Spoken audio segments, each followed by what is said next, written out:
Hello ಎಲ್ರಿಗೂ ಕೂಡ ನಮಸ್ಕಾರ. ಮಾರ್ನಿಂಗ್ ರೂಟೀನ್ಗೆ ವೆಲ್ಕಮ್ ಬ್ಯಾಕ್ ಅಂತ ಹೇಳ್ತಾ, ಇವತ್ತು ಡೇ ಟು ಹೇಳ್ತಿದ್ದಂಗೆ ನನಗೆ ಮಾರ್ನಿಂಗ್ ಕಾದಿತ್ತು. ಯಾಕಂದರೆ ಸ್ವಲ್ಪ ಲೇಟಾಗಿ ಎದ್ಬಿಟ್ಟೆ ಇವತ್ತು.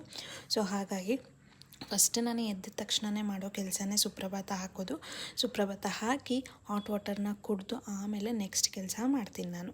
ಸೊ ಅದೇ ರೀತಿ ಇವತ್ತು ಕೂಡ ಹಾಕ್ಕೊಂಡು ಇಮಿಡಿಯೇಟ್ ರೈಸ್ಗೆ ಇಟ್ಬಿಟ್ಟು ಆಮೇಲೆ ನಾನು ನೆಕ್ಸ್ಟ್ ಕೆಲಸ ಮಾಡೋಕ್ಕೆ ಅಂತ ಬಂದೆ.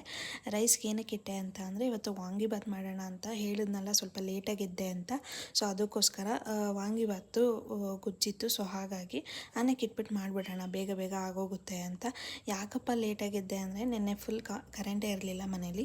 ಸೊ ಜಸ್ಟ್ UPS ಅಲ್ವಾ, ಆಮೇಲೆ ಒಂದು 11:30-12 ಹಂಗೆ ಮತ್ತೆ ಕರೆಂಟ್ ಬಂತು. ಆವಾಗ ಮತ್ತೆ ಎದ್ದು ಪಾತ್ರೆ ಎಲ್ಲ ತೊಳ್ಕೊಂಡು ಬೋರೆಲ್ಲ ಆನ್ ಮಾಡಿಕೊಂಡು ತುಂಬಿಸಿ ಎಲ್ಲ ಮಲಗೋ ಅಷ್ಟೊತ್ತಿಗೆ 12:30 1 ಗಂಟೆ ಆಗಿಬಿಡ್ತು. ಸೊ ಹಾಗಾಗಿ 1 ಗಂಟೆಗೆ ಮಲಗಿ ಮತ್ತೆ 6 ಗಂಟೆಗೆ ಹೇಳೋದು ಅಂದರೆ ನನಗೊಂಥರ ಹೆಕ್ಟಿಕ್ ಅನಿಸುತ್ತೆ. ಯಾಕಂದರೆ ನಿದ್ದೆ ಆಗಲಿಲ್ಲ ಅಂತ ಅಂದರೆ ಸ್ಟ್ರೈನ್ ಆಗ್ತಿರುತ್ತೆ ನನಗೆ.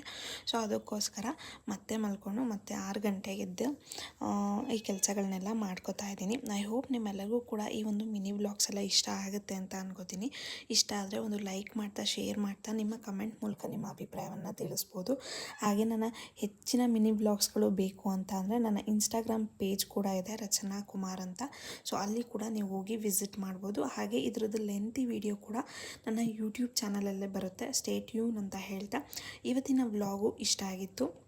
ಹಾಗೆ ಮನೆ ಹೊರಗಡೆನೂ ಕೂಡ ಇವತ್ತು ರಂಗೋಲಿನ ಬಿಡಬೇಕಾಗಿತ್ತು. ಅದಕ್ಕೋಸ್ಕರ ಡೈಲಿ ಮಾಡ್ತೀನಿ ಅಂತ ಅಲ್ಲ, ಮಂಗಳವಾರ, ಗುರುವಾರ, ಶುಕ್ರವಾರ ಇಲ್ಲ ಸೋಮವಾರ, ಮಂಗಳವಾರ